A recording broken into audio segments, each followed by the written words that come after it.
Hollow sphere और hollow hemisphere हम लोग इस टॉपिक में पढ़ेंगे, इस सेशन में पढ़ेंगे। बहुत सिंपल सा होता है, कोई बहुत डिफिकल्ट नहीं होता।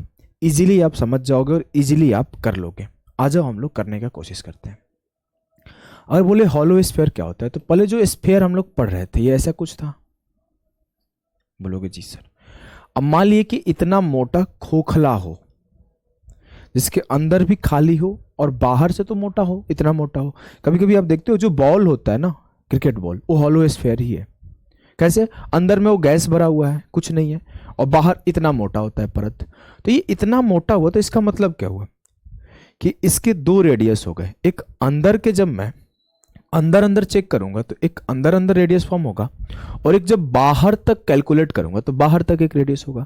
तो एक इसका इन रेडियस हो गया, एक इसका एक्स रेडियस हो गया, या फिर आप बोल सकते हो एक इंटरनल रेडियस हो गया, एक एक्सटर्नल रेडियस हो गया, एक अंतः त्रिज्या हो गया, एक बाहरी त्रिज्या हो गया।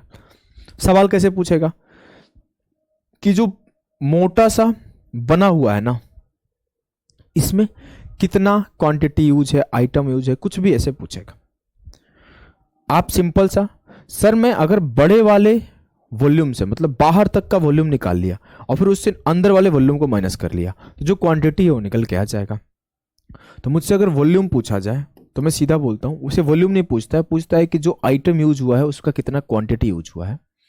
तो कैसे निकालते हैं? 4/3 पाई एक्सटर्नल रेडियस माइनस 4/3 पाई इंटरनल रेडियस। अब बाहर के रेडियस से अंदर का रेडियस को माइनस कर लोगे, जो क्वांटिटी यूज हुआ है निकल के आ जाएगा। तो 4/3 पाई r³ माइनस r³। ये बहुत सिंपल सा होता है और इस पे सवाल आए भी है। जैसे आपके सामने मैं एक सवाल रख दिया, करने की कोशिश करो। A ball is to be made with an inner radius of 2 units and outside radius of 3 units. How much material is required to make the ball? Ball से ही बना है सीधा सीधा। बोला है कि 2 इकाई आंतरिक त्रिज्या और 3 इकाई बाहरी त्रिज्या वाले एक गेंद बनाई जानी है। गेंद को बनाने के लिए कितनी सामग्री की आवश्यकता होगी? सिंपल सी बात है सर।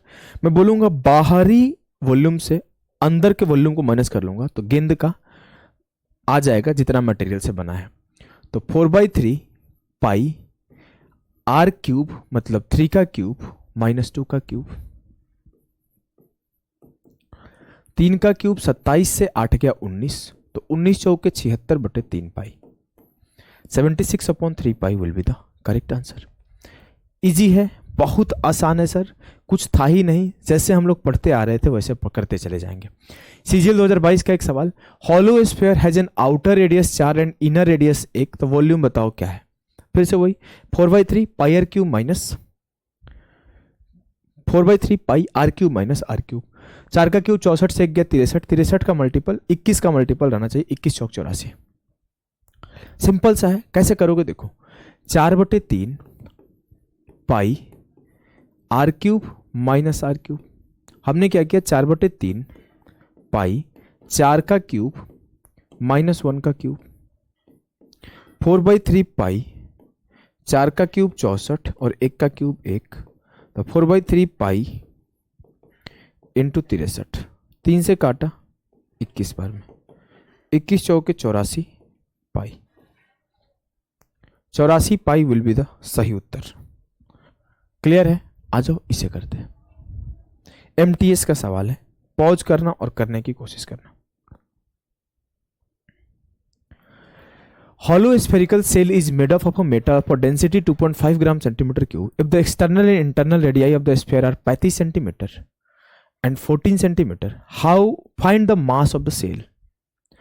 आपको वजन बताना है, द्रव्यमान बताना है गोले का, जो कि खोखला है और जिसका डेंसिटी जो है वो 2.5 ग्राम सेंटीमीटर क्यूब है। तो आपसे बताना है कि उसकी मास क्या होगी जब उसका एक्सटर्नल रेडियस और इंटरनल रेडियस गिवन है। कैसे करोगे? कुछ सोचो, समझ में आ रहा है? समझ में कुछ भी आ रहा है? जो डेंसिटी होता है वो क्या होता है पता है आपको? या फिर जो मास होता है वो पता है क्या होता है? कुछ भी, थोड़ा सा भी आइडिया हो, थोड़ा सा भी?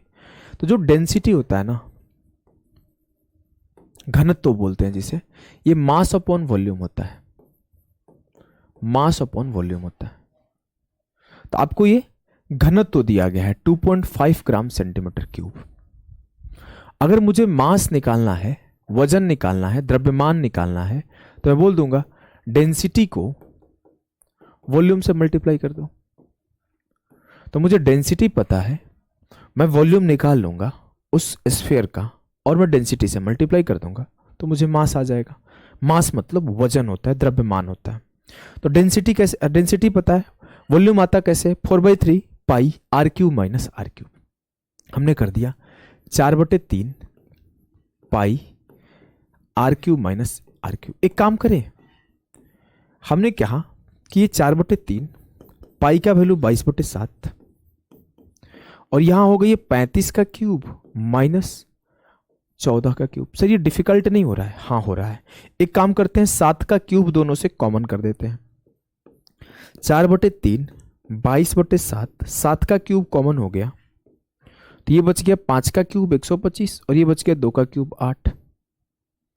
ये मेरा क्या है, ये टोटल का टोटल ये सब वॉल्यूम निकला है। अभी हम मास नहीं निकाले हैं। मास निकालने के लिए इसमें हम लोग डेंसिटी से मल्टीप्लाई कर देंगे। डेंसिटी जो था 2.5 था, इट मीन्स 5/2। 2.5 का मतलब होता है 5/2। 5/2 से मल्टीप्लाई कर दिया। अब मेरा ये पूरा का पूरा मास निकल गया। चलो सॉल्व कर दो, काटा कुटी करोगे उत्तर आ जाएगा। देखो 125 से 8 गया 117, लिख दे क्या सीधा सीधा? चलो एक स्टेप और लिख दे रहा हूं। 4/3 22/7, 7 × 7 × 7 × 117 × 5/2। देखो भैया गुणा करना है और कुछ है नहीं इस सवाल में। अब जो जितना तेज गुणा कर पाए, 7 से 7 खत्म, 3 से काटा 39 दिया 117, 2 से काटा 11 बार। देखो जो भी उत्तर आएगा 13 का मल्टीपल आएगा, 7 का मल्टीपल आएगा, 11 का मल्टीपल आएगा। चेक करके भी गेम बजा सकते हो। जैसे मैं साफ साफ बोलूं कि मेरे 7 के मल्टीपल के बाद आप ये भी तो बोल सकते हो सर उत्तर जो आएगा वो 4 का मल्टीपल भी आएगा। तो मैं ऑप्शन नहीं तो 4 के मल्टीपल से काट दिया, ये 4 का मल्टीपल नहीं है। ऑप्शन ए, गेम खत्म। मेरे ऑप्शन बी सी डी उत्तर है। हम लोग एक काम करते हैं, एक एक मल्टीपल चेक करते हैं। पहले हम लोग, अच्छा 3 का भी तो मल्टीपल चेक कर सकते हैं। 13 × 39 3 का, तो ये 3 का मल्टीपल है 4 4 8 4 12। हाँ ये 3 का मल्टीपल है। देखो 3 खत्म, 2 1 3 खत्म, 4 2 6 खत्म। ये भी 3 का मल्टीपल है। काम नहीं किया, 3 से तीनों कट रहे हैं। चलो एक काम करते हैं, 11 का चेक कर लेते हैं। 11 का चेक किया, 4 + 0 + 4, 4 + 0 + 0, ये नहीं कट रहा है 11 से। इसे चेक किया, 4 3 7 2 9, 2 1 3, ये भी नहीं कट रहा है 11 से। 11 से ये कट रहा है 42 से 42 के 0, बात खत्म। 11 से वो कट रहा है तो आंसर वही हो जाएगा। हमें पूरा कैलकुलेशन करने की नीड नहीं पड़ी, हमने लास्ट में अपना डिविजिबिलिटी लगा दिया।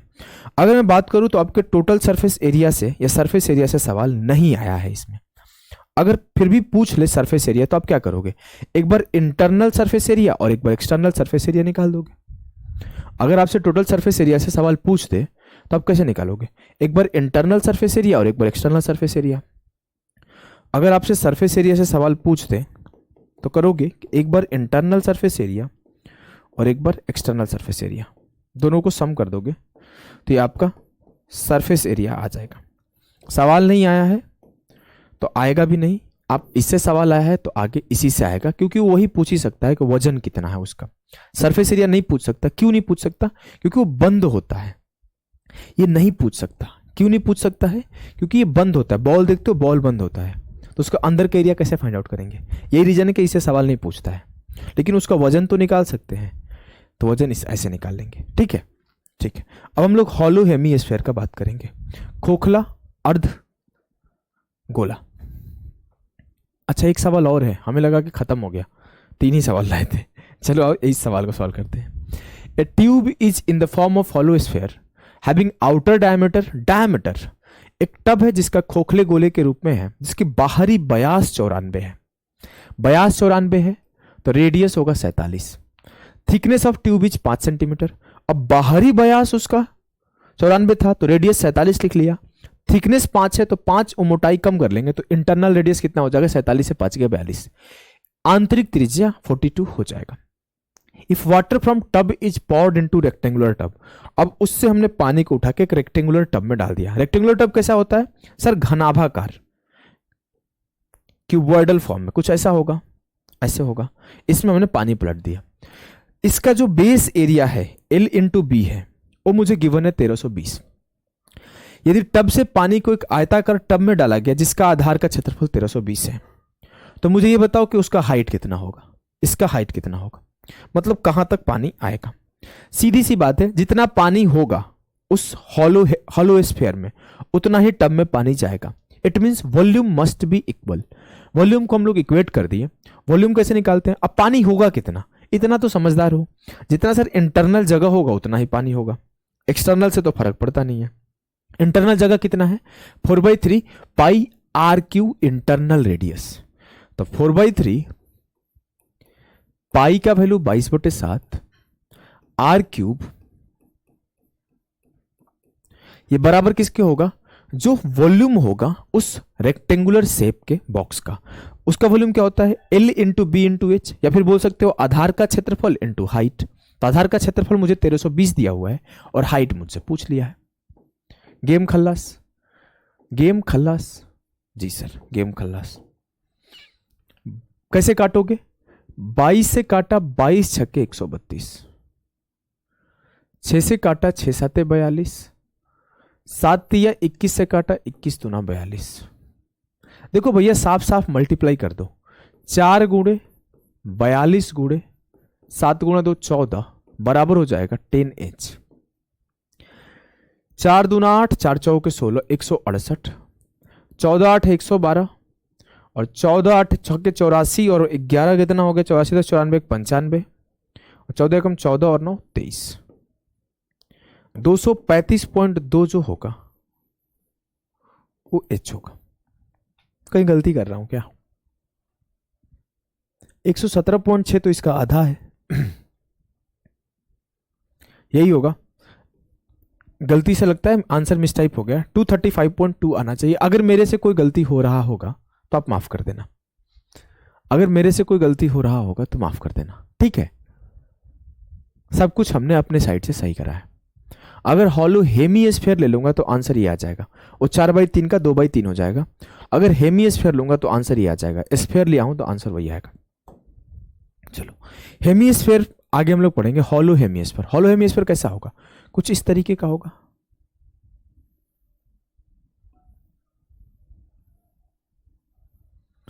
ऐसे ही होगा ना, कुछ थोड़ा अच्छा नहीं बना फिगर।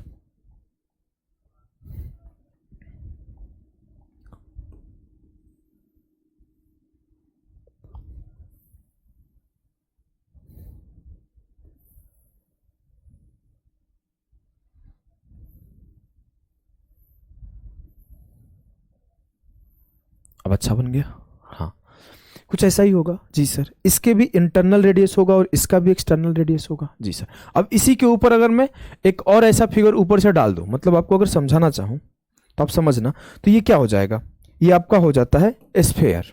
बस इसी चीज को आपको समझना होता है। देखो अभी मैं आपको समझा देता हूं। अगर मैं इसके ऊपर से एक ऐसा ही फिगर डाल दूं, जैसे मान लो इसको घुमाया और ये डाल दिया, सेट कर दिया, ये आपका स्फीयर हो गया, हॉलो स्फीयर। कुछ इस तरीके का हॉलो स्फीयर होता है, जो उसका मोटाई ये होता है और इंटरनल रेडियस ये होता है, एक्सटर्नल रेडियस ये होता है। लेकिन अभी हम लोग बात कर रहे हैं सिर्फ और सिर्फ किसका, हॉलो हेमिस्फीयर। हम लोग हॉलो हेमिस्फीयर का बात करें तो हेमिस्फीयर पे ही रुकेंगे, ठीक है। अगर कोई मुझसे पूछे तो ये मोटाई हो गया इसका, यस सर। अगर मुझसे कोई पूछे तो ये मेरा क्या हो गया, इंटरनल रेडियस R, और ये मेरा क्या हो गया बड़ा वाला एक्सटर्नल रेडियस R। अब मुझसे पूछा जाएगा इसमें कितना आइटम यूज किया गया, मतलब इस आइटम की बात की जाएगी, इसकी मोटाई का। तो मैं बोलूंगा सर बड़े वाले वॉल्यूम से छोटे वाले वॉल्यूम को माइनस कर लो, तो जो आपका हो जाएगा कितना आइटम यूज हुआ है या फिर कितना इसका वॉल्यूम होगा, तो वॉल्यूम होगा 2/3 पाई बड़ा R क्यूब माइनस 2/3 पाई R क्यूब छोटा R क्यूब। तो ये हो जाएगा 2/3 पाई R cube minus R cube. Clear है जी सर। अब यहाँ पे गेम है, यहाँ पे आपको कर्व सरफेस एरिया और टोटल सरफेस एरिया भी के ऊपर भी काम करना पड़ता है। यहाँ पे आप बच नहीं सकते भाई, यहाँ पे आप बच नहीं सकते, यहाँ आपको कोई बचा भी नहीं सकता। तो फिर हम लोग यहाँ कैसे करेंगे, ध्यान से समझना, बहुत सिंपल है, बहुत आसानी से आप कर लोगे। देखो, अगर मैं आपसे बोलूं कि इसका कर्व सरफेस एरिया क्या होगा, कर्व सरफेस एरिया क्या होगा, तो आप बोलोगे सर इसके बाहर का एरिया वो क्या होगा 2πr², और इसके अंदर का एरिया वो होगा 2πr²। कर्व सरफेस एरिया यही होगा। लेकिन अगर बात करूं टोटल सरफेस एरिया, तो हम सब बचपन से जानते हैं टोटल सरफेस एरिया होता है कर्व सरफेस एरिया और plus area of base, area of base. क्या इस बात से दिक्कत है? नहीं दिक्कत है sir. Curve surface area plus area of base. अब कर्व सरफेस एरिया तो हमने बोल रखा है कि ये 2πr², 2π कॉमन कर लिए तो r² प्लस r² आता है। लेकिन हमने एरिया ऑफ बेस के ऊपर अभी डिस्कशन नहीं करा। अगर मैं एरिया ऑफ बेस बोलूं तो ये तो ऐसे खाली होगा, ये तो यहाँ पे बीच में अगर हाथ रखूं तो खाली होगा। जो मटेरियल भरा होगा इधर, एरिया जो कवर कर रहा होगा ये वाला पार्ट कर रहा होगा। बोलोगे जी सर आपकी बात सही है, जो एरिया कवर कर रहा होगा ये वाला पार्ट ही कर रहा होगा। तो मैं कैसे निकालूंगा, मैं बोलूंगा बड़ा वाला सरफेस πr² से छोटा वाला πr² को माइनस कर लूं तो ये आ जाएगा। जी सर, तो पाई r² से r² माइनस कर लिया तो ये आता है आपका टोटल सरफेस एरिया। तो आपको इसमें बहुत लोग जो गलतियां करते हैं टोटल सरफेस एरिया से गलती करती है, और मेंस में एक सवाल आया भी है, काफी लोग उसे गलत भी किए थे। तो ये आप टोटल सरफेस एरिया आपको ध्यान रखना है। आइए सीखते हैं कैसा सवाल आया था। ये एक सवाल आपके 2023 में आया है।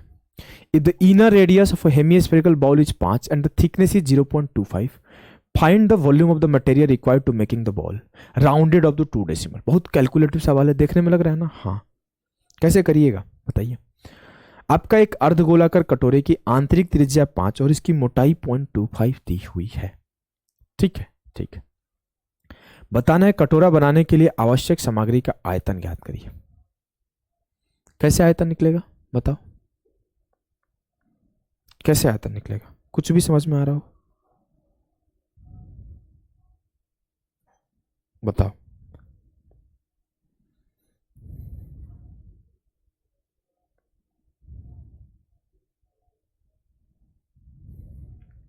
देखो, अगर फिगर बना के समझाएं आपको,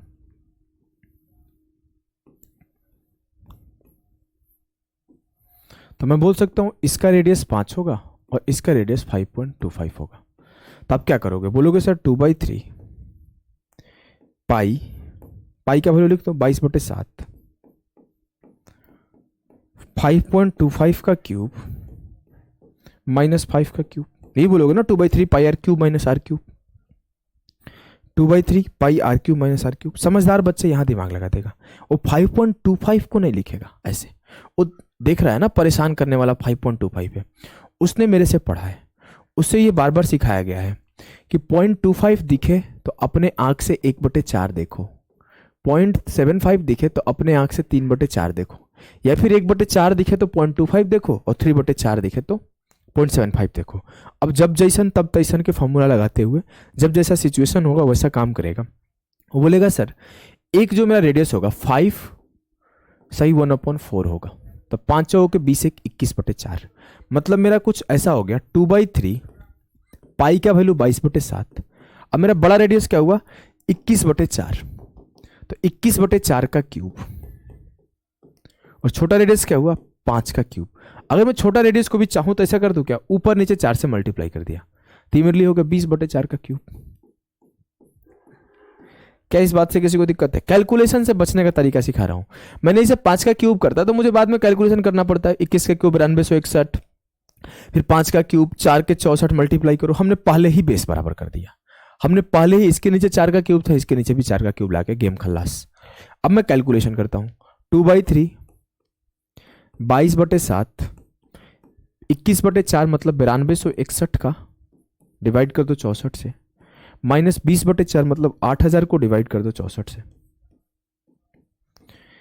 अब मैं अगर आगे सॉल्व कर रहा हूं मेरे लाल, तो ये होगा 2/3 इंटू 22/7, तो ये घटा दोगे आप तो 1261/64 आ जाएगा। काटो आप, 7 से काटे, 7 एकम 7, 5 बचा, नहीं कटेगा। 7 से तो नहीं कटेगा, 3 से कटेगा क्या? 3 से भी नहीं कटेगा। तो भैया फिर कुछ फायदा नहीं है, 4 से काट लो, 16 चौके 64 और 4 से कट गया 11 बार में। 1 1 6 7 6 2 8 2 1 3 और 1 13,871 आ गया। नीचे आपका आ जाएगा 16 गुणे 21, 16 दूना 32 और 16 कम 16 336 आ जाएगा। अब 336 से इसे डिवाइड कर दो। आपको अगर ऐसे 336 गुणा करके नहीं लिखने का मन है तो कोई परेशान होने की बात नहीं है, आप इसे 3 गुणे 7 21 इंटू 16 लिख लो। एक बार 16 से काट लो, एक बार 21 से काट लेना। 16 से काटा तो क्या जाएगा, 16 28 128, 10 बच गया, 16 छक्के 96, 13 बच गया, 11 बच गया और 16 छक्के 96 लगभग 866 पॉइंट समथिंग जाएगा। 21 से काटोगे, 21 चौक 84, 2 बच गया, 21 से कम 21, 41 पॉइंट समथिंग लगभग उत्तर आएगा। बढ़िया सवाल था, पेपर में ना परेशान कर सकता है। अगर पेपर में ये सवाल आया है तो काफ़ी बच्चे परेशान हुए होंगे, याद रखना। अगर आप इसे करके निकल जा रहे हो 1 मिनट में तो बहुत अच्छे बच्चे हो। मेंस का सवाल है, बोला था ना काफ़ी लोग इसे गलती किए थे। जब कभी कभी एक सवाल दिखता है इस सब का, और ये सब एक सवाल ही आपको टॉपर बनाता है, कोई ऐसा नहीं एक्स्ट्रा ऑर्डिनरी थिंग्स आपको टॉपर बनाएगा। अब ऐसा सवाल आया, कोई बच्चा को याद है तो तेज कर लेगा और वो कॉन्फिडेंट हो जाएगा। कोई बच्चा देख के घबरा जाएगा, अरे बाप रे क्या पूछ दिया, कैसे करूं, वो सोचने लगा, बस वो घबरा गया, सोचने लगा, वहीं पे वो पीछे हो गया और वहीं पे आप आगे निकल जाओगे। Internal diameter of a hollow hemispherical vessel is 24। It is made of steel sheet which is 0.5 centimetre thick. What is the total surface area of the vessel. एक खोखले अर्धगोलाकार बर्तन की आंतरिक व्यास 24 सेंटीमीटर है। यह एक स्टील शीट से बना है जो 0.5 सेंटीमीटर मोटी है। बर्तन का कुल पृष्ठीय क्षेत्रफल कितना है, बताइए। बताइए भैया क्या होगा, कैसे होगा, किस तरीके से होगा, कुछ भी अगर समझ में आ रहा हो। देखो, the internal diameter of a hollow hemispherical vessel is 24। तो आप क्या बोलोगे कि सर इसका जो इंटरनल डायमीटर है वो 24 है, तो इसका जो बाहरी डायमीटर, बाहरी व्यास होगा वो क्या होगा। देखो इसका व्यास तो पहले आप बोल दोगे 12 होगा, ये इंटरनल व्यास होगा। तो एक्सटर्नल व्यास, एक्सटर्नल रेडियस क्या होगा, 12.5। ये इंटरनल रेडियस 12 हो जाएगा तो एक्सटर्नल रेडियस 12.5 हो जाएगा। अब आपसे बोला है टोटल सरफेस एरिया बताना है। टोटल सरफेस एरिया क्या होता है, 2πr² इंटरनली, 2πr² बाहरी और फिर πr² माइनस πr², यही होता है ना। हाँ, बर्तन का कुल पृष्ठीय क्षेत्रफल बताओ। तो आप बोलोगे sir 2πr² plus 2πr² plus πr² minus r²। चलो करो, 12.5 का स्क्वायर क्या होता है, 12.5 125 का स्क्वायर, ये होता है 156.25। तो हमने लिखा 2, अगर मैं पाई कॉमन कर दूं, 2π कॉमन कर दूं तो ये सीधा सीधा हो जाएगा 156.25 और 12 का स्क्वायर हो जाएगा 144। और ये क्या है, r² माइनस r²। यहां पर क्या है, r² माइनस r²। यहां पर क्या है, r² माइनस r²। तो 156.25 माइनस 144। अगर आप सॉल्व करोगे तो ये हुआ 2π इंटू 300.25 और ये होगा पाई 156 से 144 गया, 6 से 4 गया 2, 5 से 4 गया 1, 12.25। ठीक ठीक, कोई दिक्कत, कोई दिक्कत नहीं। 12.25 कोई दिक्कत नहीं है। 600.5 में 12 जोड़ दो तो 612.75, तो 612.75 will be the correct answer. ये 3 दूना 600.5 हो गया, 600.5 प्लस 12.725, 612.75 पाई सही आंसर होगा। अगले सवाल को सॉल्व करो।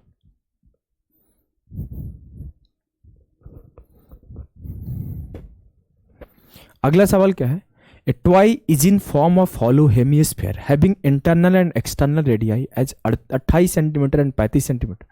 Find the cost of painting inside and outside curve surface of the toy at the rate of 2.5 per square centimetre. उत्तर जो भी आएगा 11 का मल्टीपल आएगा, 7 का मल्टीपल आएगा, चेक भी कर सकते हो। 3 5 8 7 1 8 ये कट रहा है, 3 1 4 7 5 12 नहीं कट रहा है, 2 9 11 8 3 11 ये भी कट रहा है, 2 8 10 9 3 12 नहीं कट रहा है। आप 7 का भी मल्टीपल चेक कर सकते हो, आप 7 का भी मल्टीपल आंसर आएगा, 7 चौक 28 ये 7 से नहीं कट रहा है, 7 चौक ये 7 से कट रहा है, आंसर ऑप्शन ए होगा। इस तरीके से भी आप सॉल्व कर सकते थे क्योंकि आंसर 11 और 7 का मल्टीपल एक ही मिल गया, बात ही खत्म। आपको बेसिक से करना है तो आपको पता है कि इसके सिर्फ कर्व सरफेस एरिया को पेंट करना है, तो 2 pi r square plus 2 pi r square, ये साफ साफ बोला है कि कर्व सरफेस एरिया को पेंट करो, इनसाइड और outside curve surface area, total surface area को पेंट करने नहीं बोला है। अगर टोटल सरफेस एरिया को पेंट करने बोलेगा तो इस एरिया को भी हम लोग निकालेंगे, सिर्फ कर्व सरफेस एरिया को पेंट करने बोला है, निकाल लो भैया, कोई बहुत बड़ी चीज थोड़ी है। अगर मैं बोलूं एरिया कितना होगा 2 पाई, पाई क्या वैल्यू 22/7, अगर हम एक काम करें कि 35 का स्क्वायर प्लस 28 का स्क्वायर लिखने से पहले 7 का स्क्वायर कॉमन कर दिया, तो 7 का स्क्वायर कॉमन हो गया, बच कितना गया 5 का स्क्वायर 25 और ये 4 का स्क्वायर 16, ये मेरा टोटल सरफेस एरिया है।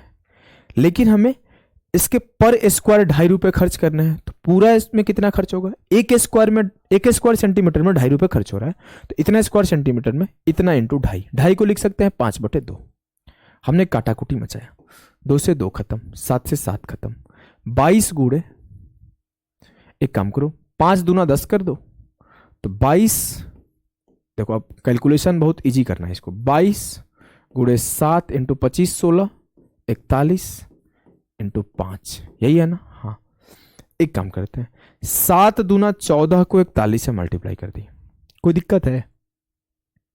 कोई दिक्कत नहीं है सर, कर दो आप, हमें तो कोई दिक्कत नहीं दिख रहा है, तो कर देते हैं ना, कर देते हैं। 14 एकम 14, सब कुछ सही है, आंसर क्यों नहीं दिख रहा है मुझे? कहीं गलती किया हूं क्या? 7 5 35, 7 चौक 28, रेडियाई है, 5 का स्क्वायर 25, 4 का स्क्वायर 16, 7 दूना 14 एकम 14, 14 चौके 56 और 1 57, 574 इंटू 22। अच्छा एक काम करो, इतना दिमाग क्यों ही लगा रहे हो, इस 2 को यहां भेज दो, 2 5 10 हो गया, इस 7 को यहां भेज दो, 7 एकम 7, 7 चौक 28 हो गया, और फिर 11 कर दो। अब 11 से करो तो 7 7 8 15 की 5, 8 2 10 की 11, 2 1 3, और ये 10 इधर होगा, 31 570, आंसर आ गया। क्लियर है? बोलोगे जी सर क्लियर है, इजीली हो गया, इजीली हो गया।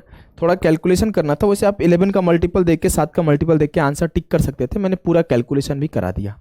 ठीक है, तो आपका स्फीयर, हॉलो स्फीयर सब खत्म हो गया, हेमी स्फीयर भी खत्म हो गया। आगे हम लोग प्रिज्म, पिरामिड और टेट्राहेड्रन पढ़ेंगे। तो अभी के लिए इतना ही, टाटा बाय बाय सभी को।